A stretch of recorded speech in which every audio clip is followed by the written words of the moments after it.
welcome back to my channel. Selamat datang kembali dari channel Makci. Kejap. Macam tuh. Hai semuanya sahabat online family Makci. Apa kabar anda semua guys? Makci harap semuanya sentiasa sehat selalu, dipermudahkan segala urusan dan murahlah rezeki kita semuanya. Amin.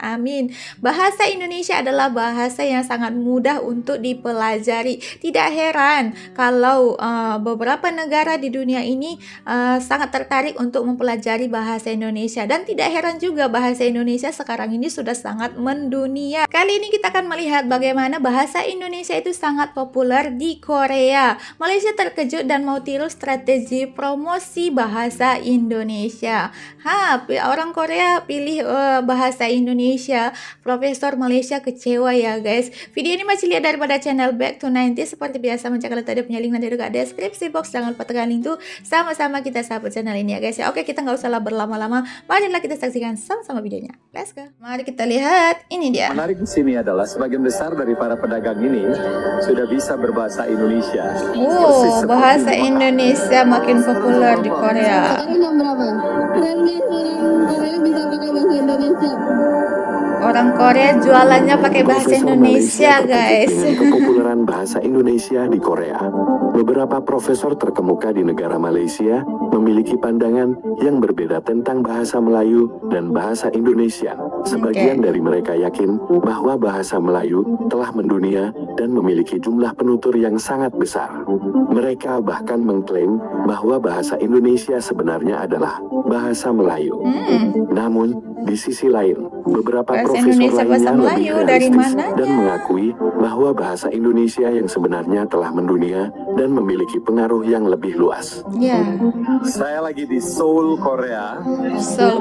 Di satu jalan di mana banyak sekali terdapat makanan, berbagai macam makanan. Dan yang menarik di sini adalah sebagian besar dari para pedagang ini sudah bisa berbahasa Indonesia, persis seperti di Mekah.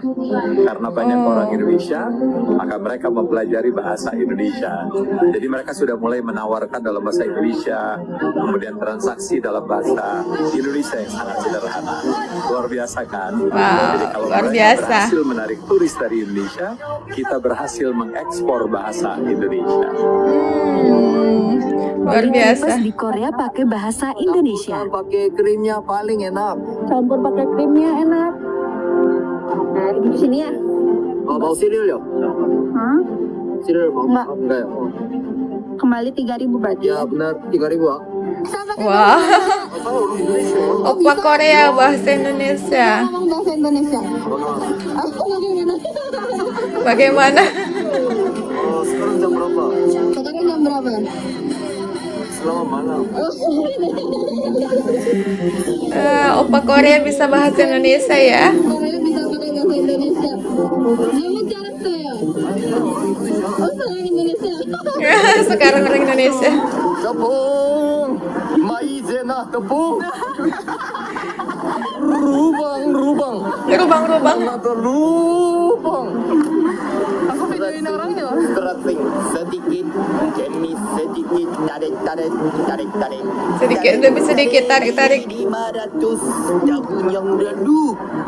Hanya bosku makan tradisional pencuci mulut. Ada satu string, mega 16.000 string, 16.000. 1, 2 double berapa? 4 double 8 double 16. 32. Mantap ya, strateginya menarik perhatian pelanggan gitu. Bagaimana negara jiran kita Indonesia memainkan peranan menyebarluaskan bahasa Indonesia. Dalam lawatan kami ke Korea, kami pergi ke Hankook University, di mana kami bertemu bahasa Indonesia yang diutamakan, bukan bahasa Melayu, dan pengucapan dalam bahasa Indonesia. Walaupun ada pensyarah dari Malaysia mengajar di situ. Nah, ini juga perlu berbeza dengan di China. Seperti yang sebutkan awal oleh pengusi tadi, di Beijing Foreign Studies ada 18 institusi yang mengajar bahasa Melayu, tinggal ada di peringkat ijazah dan juga di peringkat diploma. Sedangkan di Korea masih berbeza, dan juga di Jepun juga semua dalam bahasa Indonesia.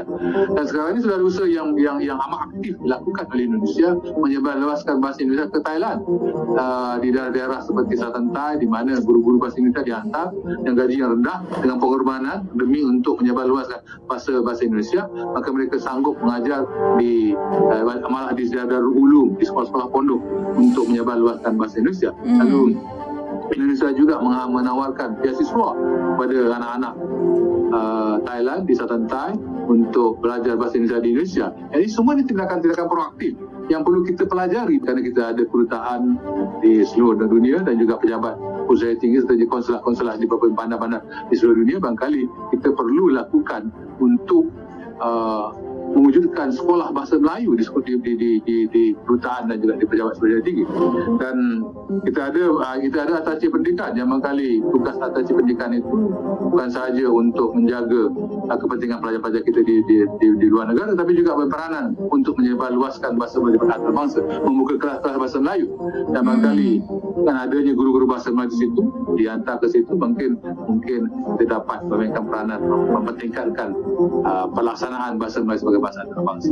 Nah, ini saya dari pengalaman kami di Madagaskar dapati amat proaktifnya kedutaan besar Indonesia di Madagaskar di Antananarivo dengan memperkenalkan bahasa Indonesia di kalangan orang-orang di Madagaskar. Itu juga kita perlu juga berusaha bagaimana untuk memastikan dialek Melayu yang seperti Selatan Thai dan juga di Filipina itu dapat kita akrabkan, dapat kita rapatkan dengan perkenalkan bahasa Melayu.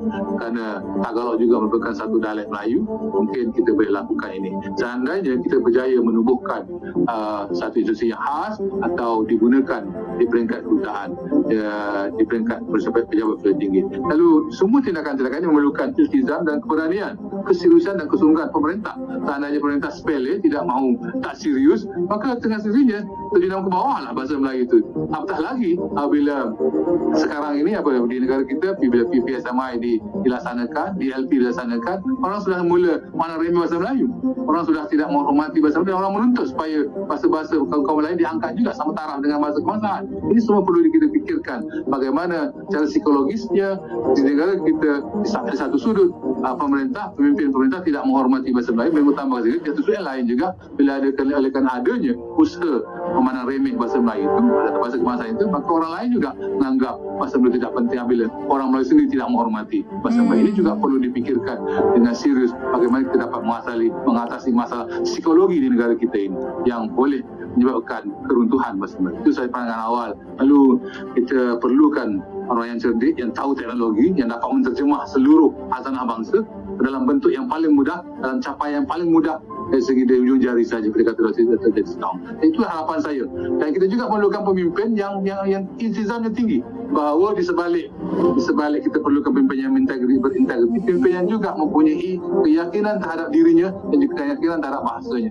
Kalau dia tidak yakin dengan bahasanya, dia memperluaskan sekolah swasta, memperluaskan sekolah antarabangsa, dengan sendirinya dia menghina sendiri bahasanya. Jadi kita perlukan pemimpin yang mempunyai harga diri, mempunyai jati diri yang kuat untuk membangunkan sebuah tamadun Malaysia yang baru di akan datang. Terima kasih.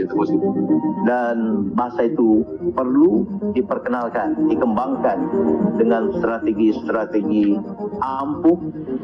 Itu aspek kedua, iaitu tanpa strategi, tanpa perencanaan yang konkret, maka idealisme mungkin akan tinggal idealisme. Jadi daripada pihak pemerintah sendiri menjadikan satu dasar negara untuk mengeterbangsakan bahasa Melayu sebagai wadah, sebagai alat.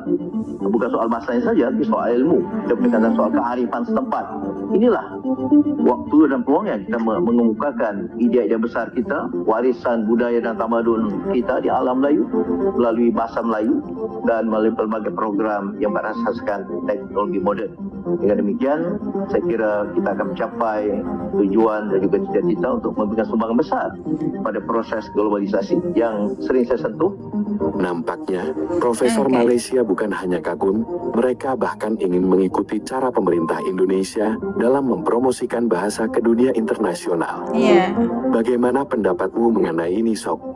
Tulis di komentar. Oke. Itulah tadi sudah kita lihat ya, bahasa Indonesia sangat populer di Korea, apalagi yang menjual-jual atau yang jualan, yang berniaga gitu ya guys ya, banyak yang menggunakan bahasa Indonesia. Banyak mereka sudah pandai menggunakan bahasa Indonesia karena apa? Karena mungkin di sana ramai turis atau pengunjungnya orang Indonesia, sehingga mereka inisiatif belajar bahasa Indonesia untuk menarik perhatian pelanggan membeli dagangan mereka, membeli jualan mereka ya. Bagus ya guys ya. Salah satunya juga bahasa Indonesia ini sangat mudah untuk dipelajari, kosa-kosa katanya tidak susah untuk kita ingat, sangat mudah, sehingga bukan hanya orang Korea saja,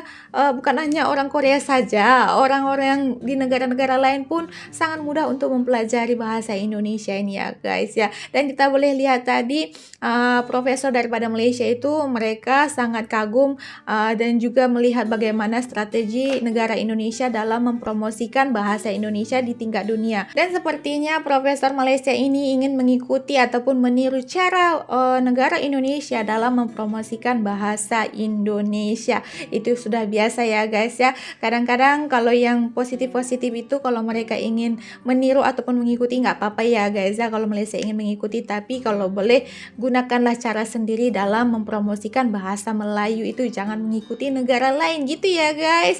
Tapi ya nggak apa-apa lah, semoga dengan mendunianya bahasa Indonesia ini dapat menjadi motivasi untuk Malaysia, negara-negara lain dalam mempromosikan bahasa negara masing-masing ke dunia. Kalau makcik pribadi sih, makcik sangat bangga karena bahasa Indonesia ini sudah sangat-sangat mendunia, bukan hanya di Korea tetapi banyak negara-negara di luar sana yang menjadikan bahasa Indonesia sebagai mata pelajaran di tempat kuliah, sebagai mata pelajaran bahasa yang dipelajari di sekolah tersebut, bukan hanya di kalangan orang jualan-jualan aja ya, tetapi di sekolah-sekolah di setiap negara itu sudah menjadikan bahasa Indonesia sebagai mata pelajaran yang wajib dipelajari. Sangat membanggakan ya. Semoga kedepannya nanti semakin banyaklah negara-negara di dunia ini yang lebih paham dan pandai dalam menggunakan bahasa Indonesia. Bahasa Indonesia adalah bahasa yang sangat mudah untuk dipelajari. Jadi nggak rugi kalau kita belajar bahasa Indonesia ya. Banggalah kita karena negara Indonesia memiliki bahasa yang sangat mudah dipelajari, sehingga ramai orang-orang di dunia ini yang ingin mempelajari bahasa Indonesia.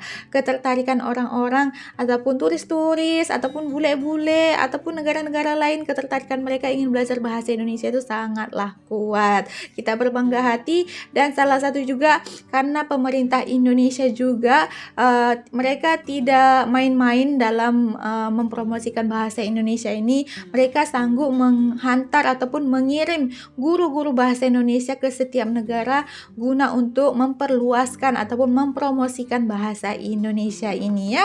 Oke lah guys, semoga bahasa Indonesia kedepannya semakin mendunia lagi. Amin, amin. Oke guys, terima kasih untuk Anda semuanya karena sudah menonton video Maci. Minta maaf dan segala kekurangan video Maci ya guys ya. Dan kita akhiri saja videonya sampai di sini. Jumpa lagi di next video. Bye bye. Assalamualaikum.